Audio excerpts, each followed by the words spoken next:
Proclamación del Santo Evangelio según San Marcos. En aquel tiempo, Jesús y sus discípulos atravesaban Galilea, pero él no quería que nadie lo supiera, porque iba enseñando a sus discípulos. Le decía: el Hijo del Hombre va a ser entregado en manos de los hombres. Le darán muerte y 3 días después de muerto resucitará. Pero ellos no entendían aquellas palabras y tenían miedo de pedir explicaciones. Llegaron a Cafarnaún y una vez en casa les preguntó de qué discutían por el camino. Pero ellos se quedaron callados, porque en el camino habían discutido sobre quién de ellos era el más importante. Entonces Jesús se sentó, llamó a los 12 y les dijo: si alguno quiere ser el primero, que sea el último de todos y el servidor de todos. Después, tomando a un niño, lo puso en medio de ellos, lo abrazó y les dijo: el que recibe en mi nombre a uno de estos niños, a mí me recibe. Y el que me reciba a mí, no me recibe a mí, sino a aquel que me ha enviado. Palabra del Señor. Gloria a ti, Señor Jesús.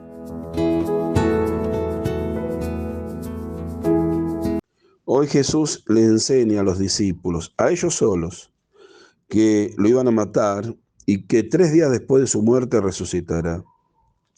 Podemos pensar un poquito cómo sería ese momento, ese instante.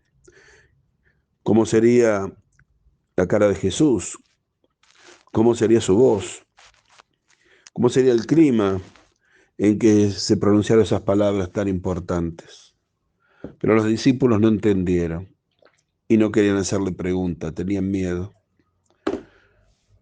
Esto quizás a mí me hace recordar cosas que me han pasado a mí y sé que le ha pasado a muchos, quizás a algunos de los que me están escuchando hoy, que estamos en la misa, se proclama la palabra de Dios, vamos a un grupo, se lee una lectura bíblica y nosotros dejamos el cuerpo ahí en la reunión, pero la cabeza está en otro lado, en lo que tenemos que hacer después, en lo que tenemos que comprar, en las urgencias que tenemos, en un encargo que nos hicieron.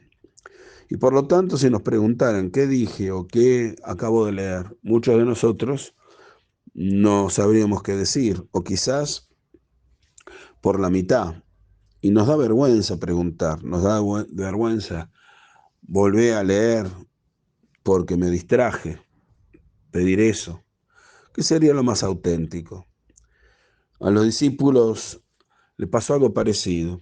Jesús estaba hablando de algo tan importante y ellos tenían la cabeza en otro lado. Sigue diciendo el relato que estaban discutiendo sobre quién era el más grande.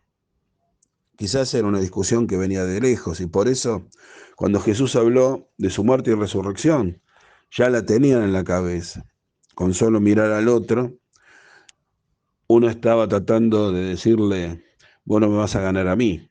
Y por lo tanto, bueno, ahí se dispersaron. Jesús, que conocía bien a sus discípulos, sabía lo que pensaban.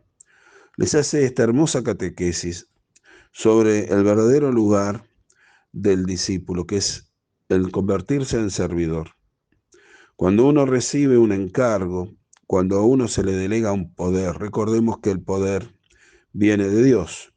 Por lo tanto, debemos actuar como verdaderos delegados, no como propietarios. Somos verdaderos servidores de los hermanos, porque ese es el encargo que nos ha dado Dios cuando nos da un poder. Ayudar al otro, prestar atención, jugarnos por el que nos necesita. El camino del discípulo es imitar al Maestro que dijo: yo no vine para ser servido, sino para servir y dar mi vida en rescate. Pero para tener esta actitud, como la de Jesús, hay que convertirse en pequeño. Ese es el gran crecimiento de todo cristiano. El cristiano crece en la medida que se hace pequeño, se hace como un niño. Esa es la paradoja de la vida cristiana. Y esto es una gracia que debemos pedir y que debemos trabajar. La gracia de la humildad. Como nos duele muchas veces que nos hagan un reproche, que nos critiquen, que nos corrijan. Ahí vemos que todavía nos falta abajarnos, nos falta humillarnos para poder engrandecernos. Por eso le pedimos al Señor aprovechar estas ocasiones. Son ocasiones de gracia, cuando nosotros podemos ser un poquitito más humildes. Pidamos esto al Señor. Padre nuestro que estás en el cielo, santificado sea tu nombre. Venga a nosotros tu reino. Hágase tu voluntad en la tierra como en el cielo. Danos hoy nuestro pan de cada día. Perdona nuestras ofensas.